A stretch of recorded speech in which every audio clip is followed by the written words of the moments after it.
ये question CBSE 2024 का case based question है.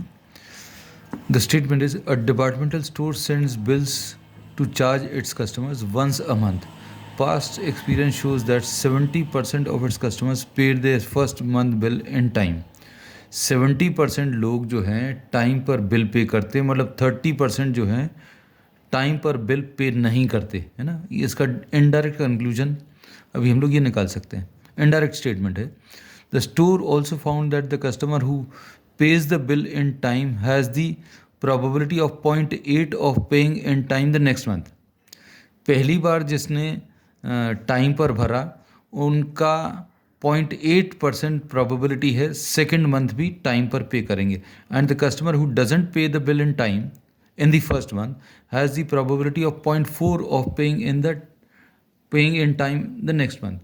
जो पहले महीने टाइम पर बिल पे नहीं करते उनका सेकेंड मंथ में प्रोबेबिलिटी टाइम पर पे करने की 0.4 है. This is given. Based on the above information answer the following questions. अब लेट E1 एंड E2. अब इसमें E1 अभी हम लोग लिख लें. E1 is the probability of the paying. E1 and E2 respectively denote the event of customer paying or not paying the first month bill on time. So E1 is first month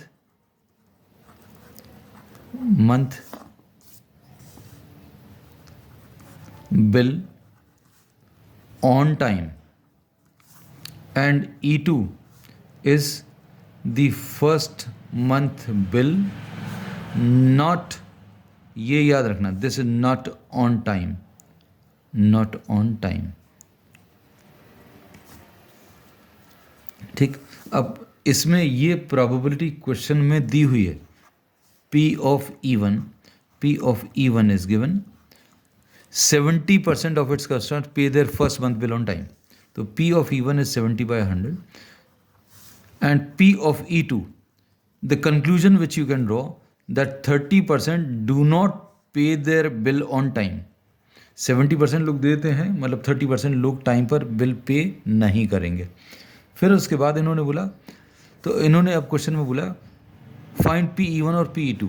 तो ये PE1 और PE2 तो अभी हम लोग कह सकते हैं सीधा सीधा इस पैसेज में या केस स्टडी में ही दिया हुआ है. E1 दिया है, E2 अभी आप निकाल सकते हैं. कैसे निकाल सकते हैं? P of E2 can be written as 1 minus P of E1, जो कि कितना 30/100. अभी हम लोग डायरेक्टली भी लिख सकते हैं, no issue. So this is what the first part. Second part में इन्होंने क्या बोला है? Let A be the event. A denotes the event of customer paying the second month bill on time. Second month bill on time. इसको A बोल दिया. अब इसमें इन्होंने बोला find P of A by E1. तो A by E1 समझ में आना चाहिए. This is probability of second month bill on time when it is known that E1 has occurred. मतलब फर्स्ट मंथ का बिल उसने टाइम पर दिया है. A is the second month, E1 is what? The first month on time. तो अब second month का time पर पे करने की probability when he has also paid the first month bill on time. तो ये क्वेश्चन में दिया हुआ है. ये क्वेश्चन में कैसा दिया हुआ देखो पढ़कर. The store also found that the customer who page the bill in time for the first month has the probability of 0.8 of paying in the time on the next month, है ना. तो ये डायरेक्टली क्वेश्चन में दिया है, तो ये समझ में आना चाहिए. Second month bill on time when first month is also on time. ठीक. अब ये प्रोबेबिलिटी क्वेश्चन में दी हुई है. दिस इज गिवन 0.8 दिया हुआ है. This is 0.8. So P of A by E1 ये कैलकुलेट करने को कहा है, लेकिन ये क्वेश्चन में ही दिया है. And the customer who doesn't pay the bill on time has the probability of 0.4 of paying in time the next month. So P of A by E2 is the probability of paying second month on time when first month is not on time. ठीक है, अब ये इन्होंने question में दिया है, this is 0.4। Customer who doesn't pay in time has the probability of 0.4, so this is given 0.4। So this we have completed what the second part. Third part में इन्होंने क्या पूछा है, find the probability of the customer paying the second month bill on time. तो P of A निकालना है, second month, probability of second month bill on time. Second month bill on time कैसे हो सकता है, first month bill on time and second month bill on time when it is known that he has paid the first month bill on time। P of E2 मतलब first month bill not on time but the first month bill but the second month bill on time। अब इसमें E2 जो है the first month bill not on time but the second month bill on time when it is known that the customer has not paid the first bill on time। P of E1 ये दिया हुआ है कितना, 70/100। P of A by E1 0.8 plus P of E2, P of E2 कितना है,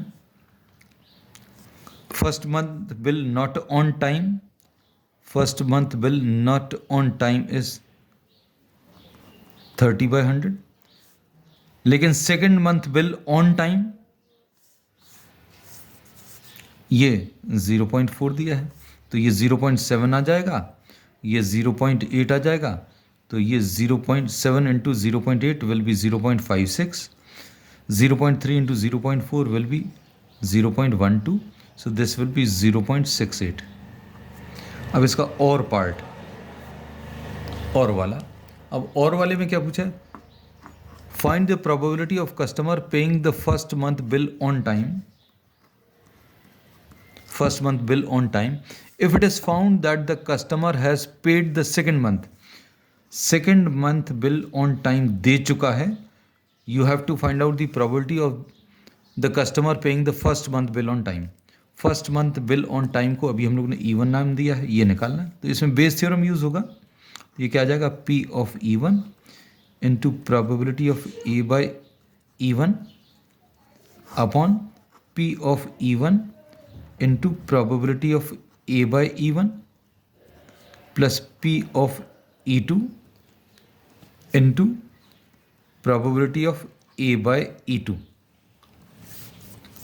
E1 कितना दिया है, 70/100 इंटू A बाई E1 0.8